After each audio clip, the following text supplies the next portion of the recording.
everyone. Welcome to this week's karma card. It's Mercury retrograde right now, so nothing's working exactly as you expect it to.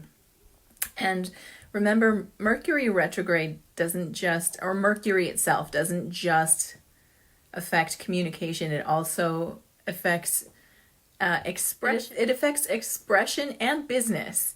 So it's right now we're still under it. We're 2 weeks in. We've got about 2 weeks before we totally get out of Mercury retrograde. So we're in the heart of it right now, actually. And it's all about looking inward and being retrospective in your life, like looking at, and specifically because it's a Piscean Mercury retrograde, there's a high emotional aspect to it. There's a lot of like, how do I feel? How do I communicate my feelings? There's a spiritual aspect to it as well. Like, what does it all mean? How is it all connected? Am I doing what I'm here to do? That's a big one I think people are feeling right now, which is why it's such an intense one for us as well. This particular karma card reading is coming on a weird day for me. And I've just sort of, this week, I've been in a deep place of acceptance about how everything does change and will change. And that, you know, our belief that it's going to stay a certain way or has to stay a certain way is part of what gets in our way of getting what we want, actually.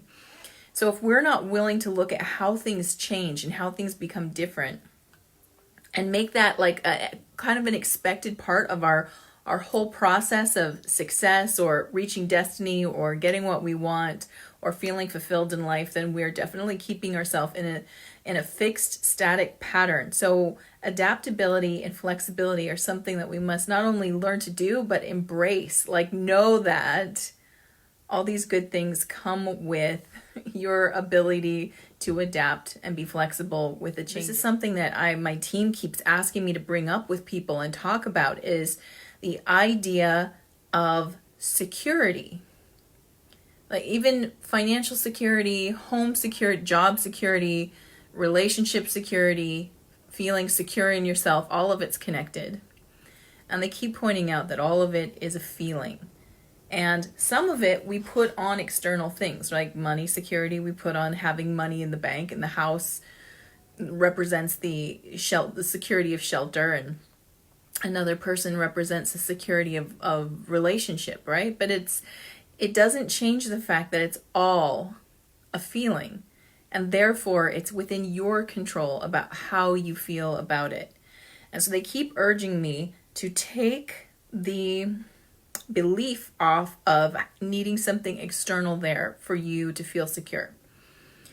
So they're asking us to consider that. Hi, Stella. Good to see you. They're asking us to continue to see that it's not what you have outside of you that creates security as a feeling. That's internal, and that's totally up to you. So what we can do about that, if it really is a feeling, no matter what area, no matter where you're looking at it, love, money, stability, personal security, wherever it is, if it's a feeling and we're responsible for it, how do we make it happen? So there are little things that we can do to create a sense of security. Number one is that learning to be flexible and adaptable, or if you already are flexible and adaptable, see if you can lean into that more by embracing it. Like, just knowing that it's actually a part of the process. It's a part of that cycle, and it's not something that's thrown at you, right? Like, when we think of adaptability, give me a thumbs up if this is your thought too. When I think of adaptability, I think of like being able to dodge, like, oh, that came, oh my God, like that's what I think about when, like, here comes the shit, like, move out of the way. That's adaptability in my mind. And give me a thumbs up if that's you too. Like, you're just like, it means there's something unexpected. What if instead we chose to look at it that as if it is part of the cycle rather than something outside the cycle? You see what I mean? What if the cycle of success or happiness or ultimate joy, whatever cycle you're looking at, adaptability is actually built into that cycle and not about curveballs being thrown at you? Does that change how you feel about it? There was an amazing event that happened yesterday, and I so wish I had the energy to get on and tell you yesterday.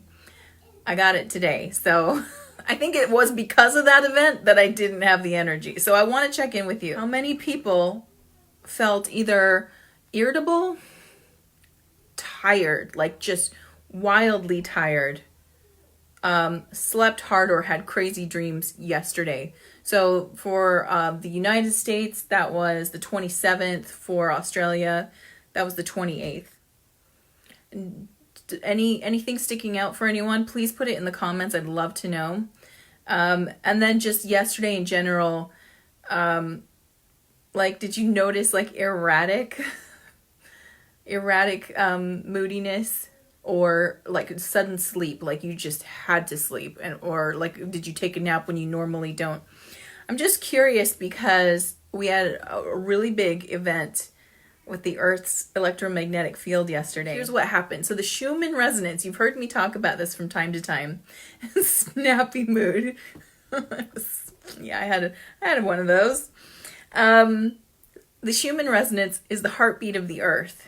And you hear me talk about it time to time. When you hear me talk about solar storms or incoming data, downloads, things like that, it all relates actually to the Schumann resonance. Look that up if you haven't seen that. It's really incredible. It's amazing. We're all connected to it. This is how like life is sustained, through this resonance.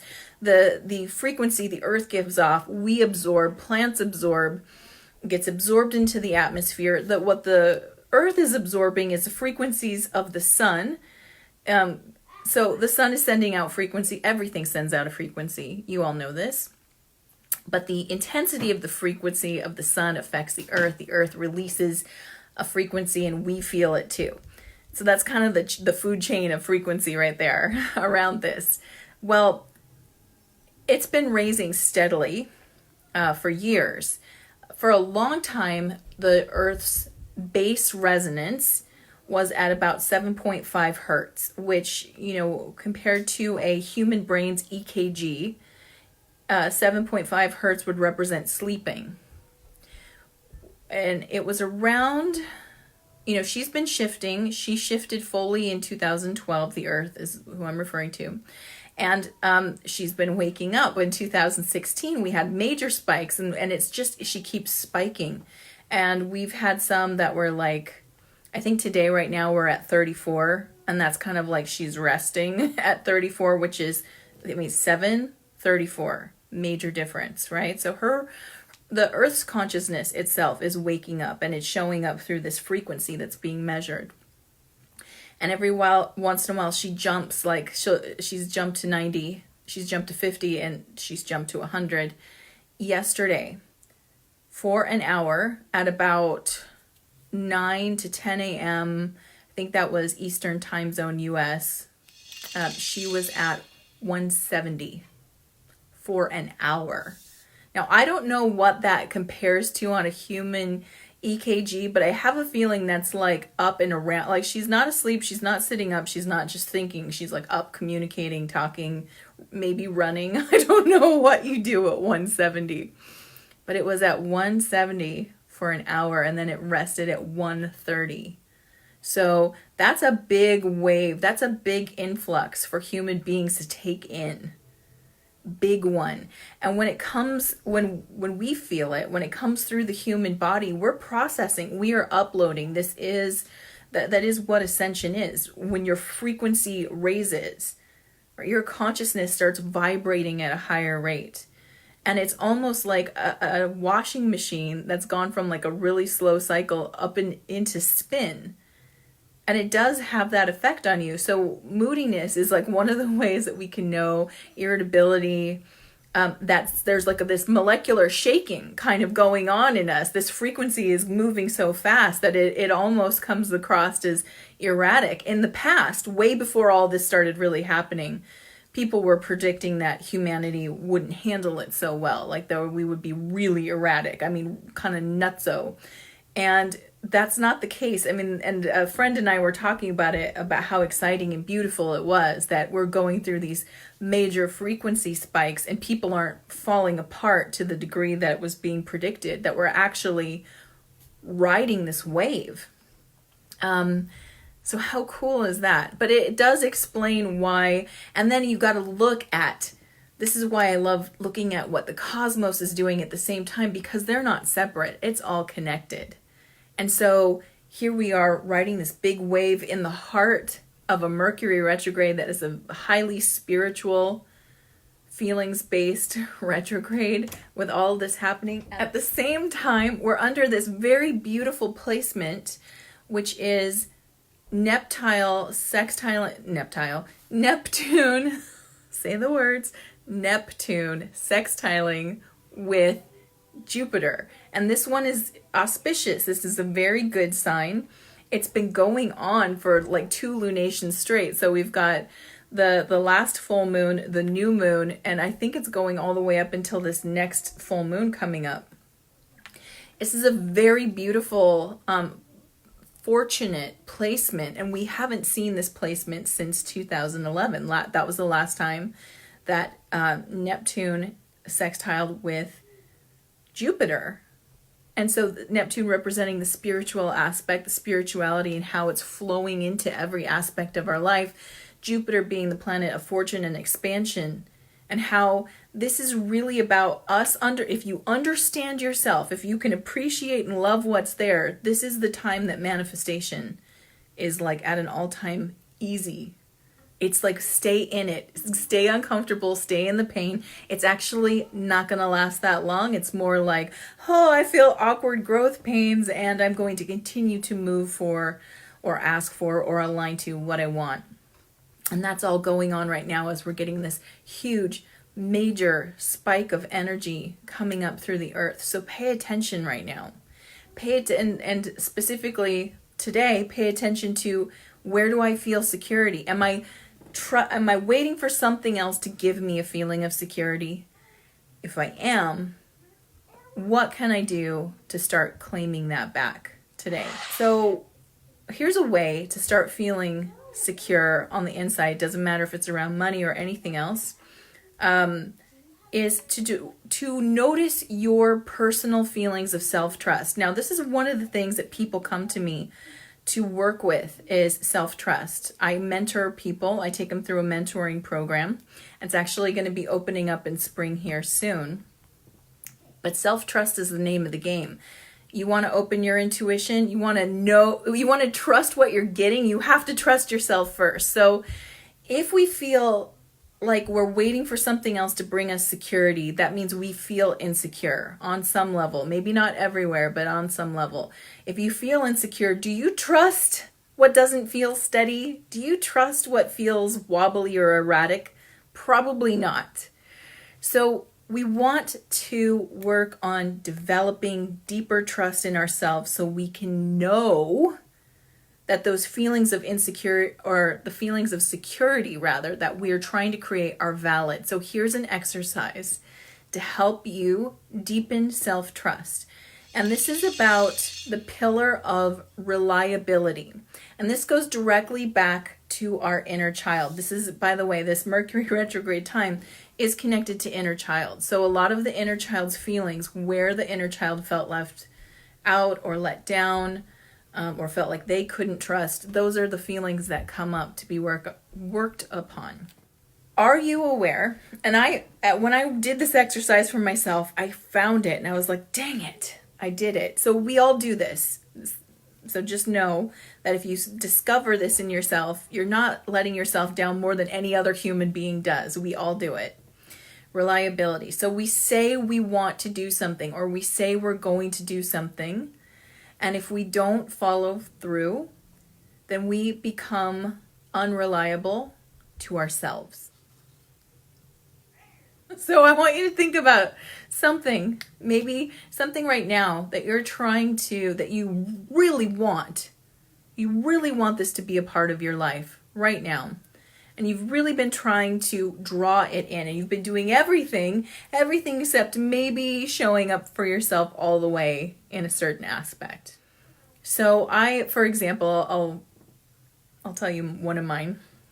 I really wanted to create a solid morning routine, and I do, and on and off. It's like on for a couple weeks and then it falls off, and then I get back up on the horse and it gets back on. But anytime that I say to myself, I'm going to do my morning routine tomorrow, and then I wake up and for whatever reason I don't, and that does happen, I have lost some reliability. I've become a little bit unreliable with myself, and that takes a direct hit on self-trust. Because there's some part of you that responds to you not showing up. That's the thing, is like when no one else is involved, we kind of think we may have gotten away with it. Like, nobody will know that I didn't do yoga, right? Like, nobody's going to know. And they don't. They don't. But there's a part of you that does. And the more we do that to ourselves, the more that we promise something and we really, really want it, and then we don't show up, it's like we debit ourselves. We take a hit in our own sense of reliability, that we can rely on ourselves. So the exercise is that it actually doesn't have to be the hard thing. So for those of you who are sitting here thinking, going, oh crap, there is that thing and I know what it is, and now Therese is saying I have to do that or I won't trust myself. Stop. Just stop. Nope. Let's start easy. I'm all about baby steps and very easy things to accomplish, because a small win is still a win, right? Thumbs up. Small win is still a win.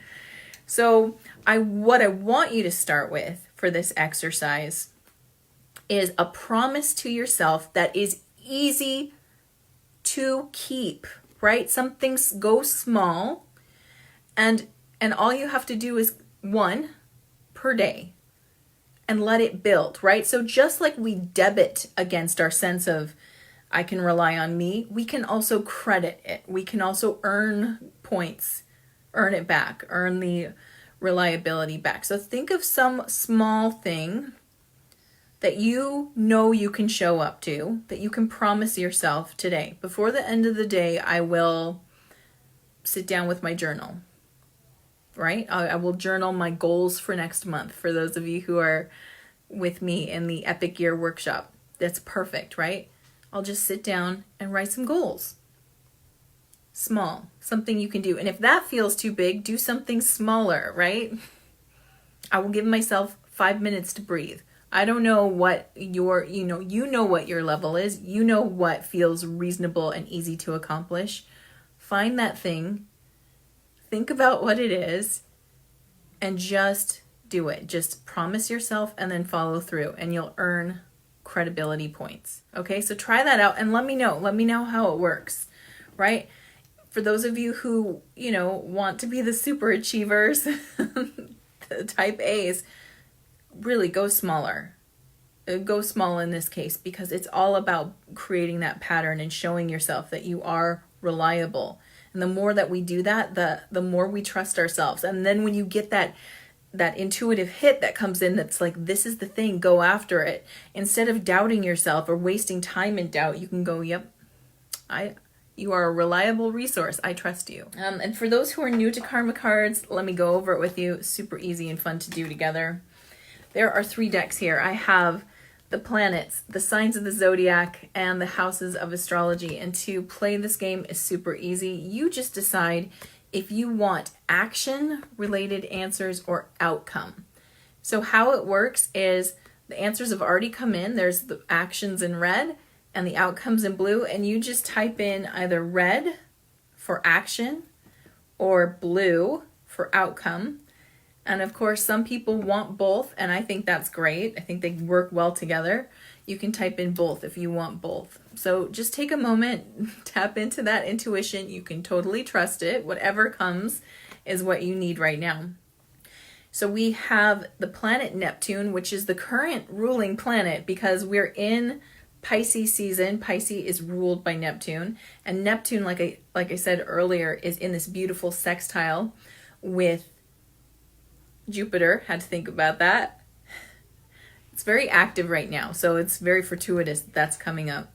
in the sign of Libra, in the 5th house. The 5th house is ruled by Leo, and it's all about creativity, and also inner child stuff hangs out in there too. Play, creativity, passion. So for those who are going to choose red or action, your spiritual action is inspire others with relationships with the trust of a child. As they listen in, they're saying it's the same thing here again, where you're taking the responsibility of someone else making you feel secure. You're taking it off of them. And you are with the trust of a child. So this is the trust of the inner child specifically. Again, inner child is very active right now.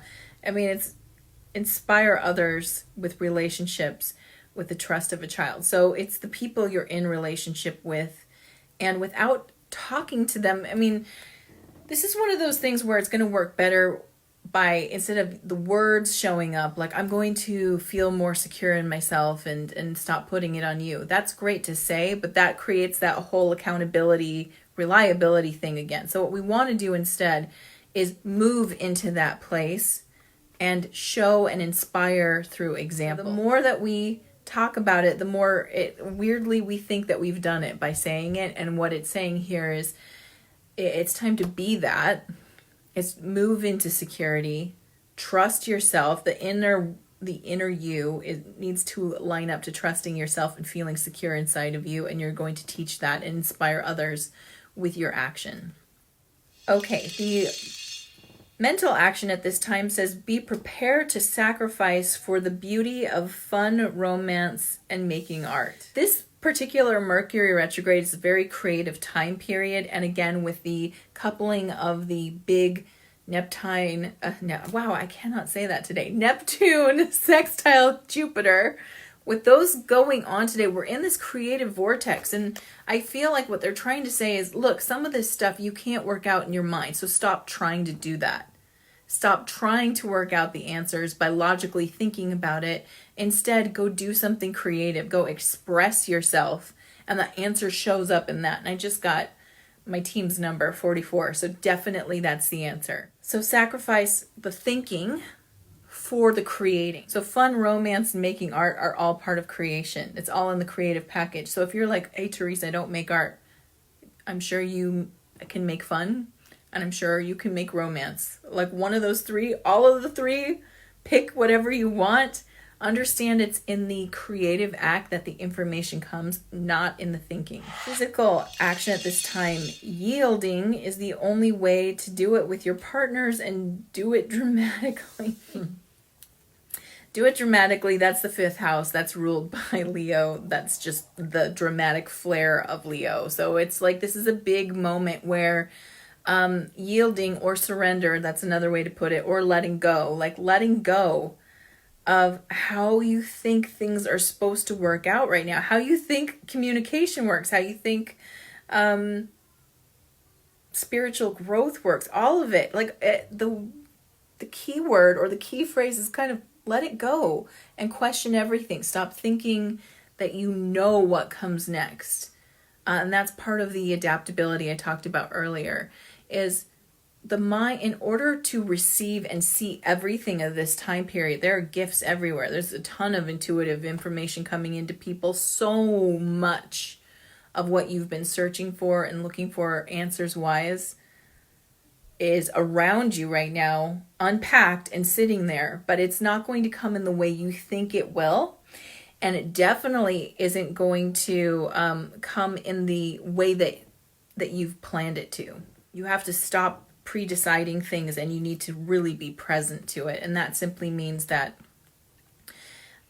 question what you think spirituality is. Question what you think security is. Question what you think, right? Like question what you think reliability. All of it is there. So you can see how the mind does not like this process. Already, the mind is like, ugh, you're asking me to go into pure chaos. And a little bit, yeah, that's why you need to go into creativity, because creativity is not linear. There's no time structure around it. There's no answer or right way or method or strategy. Creativity works best and works its magic in the spontaneity of the moment, right? Romance is about spontaneity. Fun is about spontaneity. Making art, even if you think you're trying to systematically do it and control it, spontaneity exists in it. You can't get rid of it. So the answer is to really surrender to that fact and lean into it. Stop trying to get to the answer through the mind, go through the heart. The outcomes at this time with Neptune in Libra in the 5th house of creativity, the spiritual outcomes for those choosing blue, or outcome, spiritual outcome, the idealization of cooperation to perfect the power of love. So again, because of the intuitive gifts and the awareness and the answers, those esoteric answers that are floating out like little coins in the sky that can be grabbed at any moment. Because of that, there's a high sensation of like, this is life now, right? Like, that's what Pisces does. That's what Neptune does, is you see the magic. It's like you experience magic and you're like, and now life is magic forever. And this is the new way we do things. And that's idealization. That's not necessarily taking into account everything that's true in the moment. That's kind of having the rose-colored glasses fixed vision on the magic.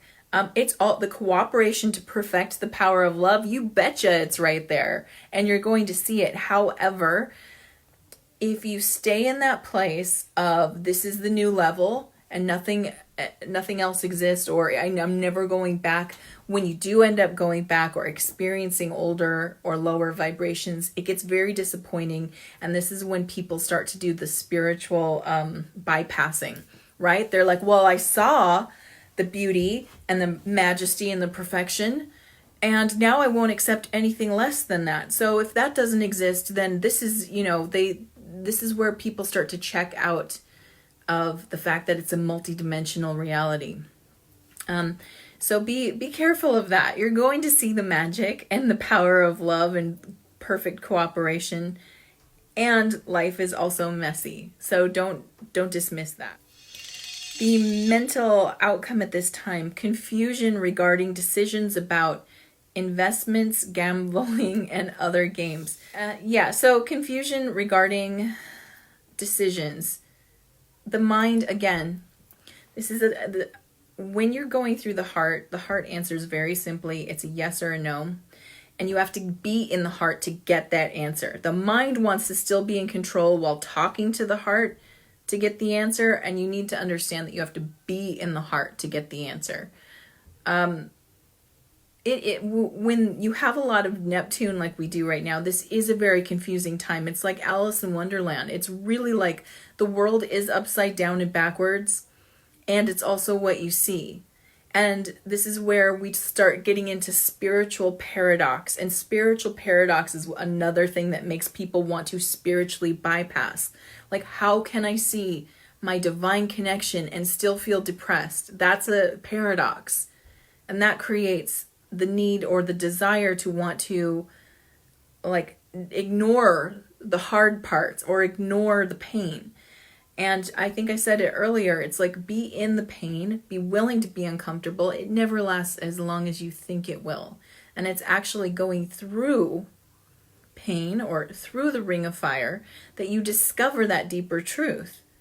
And so if you find yourself at a time, or if you're seeing people do that thing where they're like, it's only high frequency now, everybody's getting along, and they're dismissing other parts of it, that's because they're avoiding some kind of pain. That's usually what we're looking at. And we all do it. Sacrifice resulting from the fairness shown by your creations. Sort of goes back to the last thing I was saying. It's just this understanding of letting go what you think it is, letting go of the fact that, look, it's so easy to let go of painful stuff. We want to, right? We're like, I'm good with being done with that time period, that relationship, that job, whatever. But when it comes to the beautiful part of life and the magical part of life, I don't know about you, but the tendency there is to really hold on, like really just like stretch it out, hold on to it for as long as we can. and try to sustain that moment. And life isn't static. It's always moving. It's always changing. And that's something that can feel hard to accept, because it feels sometimes like the joy or the excitement or magic could be fleeting and the pain is sustaining, when really neither is true. They're both moving through. We just don't want the good times to end. And this is saying it's okay to let that go. It's okay to, just like the wave would wash over you. If you were standing in the ocean, all waves wash over you. And it doesn't matter if the first wave was pain and the next wave was joy and then another wave was love. They're all washing over you and moving. They're not staying on you, right? They're moving on. And that doesn't mean that was the only one. More is coming. But that's what life wants to do, is continue to be in movement and flow. And so we have to know that even the most spiritual and magical of moments, it is going to pass. But that doesn't mean it's ending. It just means that this moment has passed and we're moving on to the next one. Well, that was a big one. I'm hoping that in the middle there you got that exercise about developing self-trust and a sense of inner reliability, and how that creates that foundation of security. I talk about this more in terms of confidence, right? But security and confidence they're very close together. They come together. So if you want to read more about it, if you were like, Therese, this was too much, I wrote a book called Confidence is Magic, and it's how to develop your self-confidence like magic. You can find it on Amazon Kindle. And I'll find a link and put it in here. The link will be for the US Amazon. So for people in other countries, do find it on your own Amazon. I know that several people in Australia or the UK were trying to click on it and it wouldn't go there. So you just have to make sure that you go to your country's Amazon and then type in the name of the book and you'll see it. And we'll talk about this more. We'll see what else is unfolding as we're in the heart of this Mercury retrograde. There's a lot of good stuff here. Like I said, there's like coins floating in the air around you, waiting for you to see it and grasp it, right? So go through creativity to do that. Just go play with your inner child and make some magic. And until next time, mwah, love you and stay magical. Thank you for watching. Subscribe now and hit the notification bell so that you know the next time I release a new video. Until then, stay magical.